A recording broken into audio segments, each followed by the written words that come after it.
ഇന്ന് എന്നെ ഹെൽപ്പ് ചെയ്യാൻ വേണ്ടിയിട്ട് എൻ്റെ കെട്ടിയവൻ കൂടി അടുക്കളയിൽ കയറിയിട്ടുണ്ട് കേട്ടോ. എന്താ കാര്യം എന്നല്ലേ, ഇന്ന് വെളുപ്പിനെ 4 മണിയായപ്പോഴെങ്കിൽ ഞങ്ങൾ എണീച്ചു. ഞങ്ങൾ ഇന്ന് ഇവിടുന്ന് ഇവരുടെ കമ്പനിയിൽ നിന്ന് ഇവരുടെ യൂണിറ്റിൽ നിന്ന് ടൂറ് പോകാൻ കേട്ടോ, പിക്നിക്ക് പോവാണ്. അതുകൊണ്ട് നേരത്തെ എഴുന്നേറ്റ് ഫുഡൊക്കെ കൊണ്ടുപോകണം. അപ്പോൾ ലഞ്ചും ബ്രേക്ക്ഫാസ്റ്റൊക്കെ വേഗം ഉണ്ടാക്കിയിട്ടോ. പിന്നെ ഉമേഷിൻ്റെ കൂടെ വർക്ക് ചെയ്യണ ബാച്ചിലേഴ്സിനും കുറച്ച് ഫുഡ് എടുത്തിട്ടുണ്ട് കേട്ടോ. ഇവിടുത്തെ ഫുഡൊന്നും അങ്ങനെ നമുക്ക് പിടിക്കാത്തതുകൊണ്ട് ഞാൻ എല്ലാം പാക്ക് ചെയ്തെടുത്തു കേട്ടോ.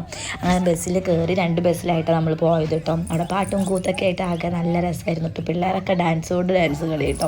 അങ്ങനെ നമ്മൾ ഒരു 3:30 ആയപ്പോൾ വാഗാ ബോർഡർ എത്തിയിട്ടോ. അപ്പോൾ ഇന്ത്യ പാകിസ്ഥാൻ ബോർഡറാണ്, അപ്പുറത്തെ സൈഡ് പാകിസ്ഥാനാണ് കേട്ടോ. അപ്പോൾ അവർ ഇങ്ങനെ നല്ല രസമുണ്ടായിരുന്നു കേട്ടോ അവിടെ കാണാൻ വേണ്ടിയിട്ട്. അപ്പോൾ ലേഡീസ് എല്ലാവരും വന്നിട്ട് ഡാൻസ് ചെയ്യാൻ പറഞ്ഞു അവിടെ വന്നിട്ട്. അപ്പോൾ ഞാനും നൈഫൊക്കെ കൂടിയിട്ട് അങ്ങോട്ട് പോയി ഡാൻസ് ചെയ്തു കേട്ടോ. വല്ലപ്പോഴും പോണതല്ലേ നമ്മൾ. അപ്പോൾ ഞാൻ വിചാരിച്ചു ഒന്ന് പോയി എന്തെങ്കിലുമൊക്കെ ഡാൻസ് കളിക്കാമെന്ന്. അങ്ങനെ അവിടെ പോയി. എന്നിട്ട് അവർ നമുക്ക് ലാസ്റ്റ് ആകുമ്പോൾ ആ ഗേറ്റൊക്കെ ഇങ്ങനെ തുറന്നു തരും കേട്ടോ, പാകിസ്ഥാൻ്റെ അപ്പുറത്തുള്ള സംഭവം. അങ്ങനെ നമ്മൾ അതൊക്കെ കണ്ടിട്ട് നമ്മളൊരു 6 മണി അല്ല 8 മണിയൊക്കെ ആയപ്പോൾ നമ്മൾ ഗോൾഡൻ ടെമ്പിൾ എത്തിയിട്ടോ. ഗോൾഡൻ ടെമ്പിളിൽ അവിടെ പ്രാർത്ഥിച്ച് അവിടെ പ്രസാദമൊക്കെ ഉണ്ടായിരുന്നു കേട്ടോ. പിന്നെ നമുക്ക് അവിടെ ലങ്കറിൽ നിന്ന് ഫുഡ് കിട്ടും. അപ്പോൾ അവിടെ നിന്ന് ഫുഡും കഴിച്ചു. ഫുഡെന്ന് പറഞ്ഞ റൊട്ടി, പിന്നെ ചെറുപയറൊക്കെ വെച്ചിട്ട് എന്തൊരു സംഭവം, പിന്നെ നമുക്ക് പാൽപ്പായസം പോലത്തെ ഒരു സംഭവം കേട്ടോ. അങ്ങനെ അതൊക്കെ കണ്ടു. നല്ല ഭംഗിയുണ്ടായിരുന്നു കേട്ടോ. ഗോൾഡൻ ടെമ്പിളിൽ നൈറ്റ് പോകണം. നൈറ്റ് അടിപൊളിയാണ് കേട്ടോ അവിടുത്തെ വ്യൂ കാണാൻ.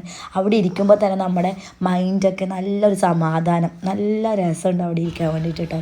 സങ്കടങ്ങളൊക്കെ നമ്മൾ മറക്കും. നല്ല രസമാണ് അവിടെ പോകണം കേട്ടോ വല്ലപ്പോഴും.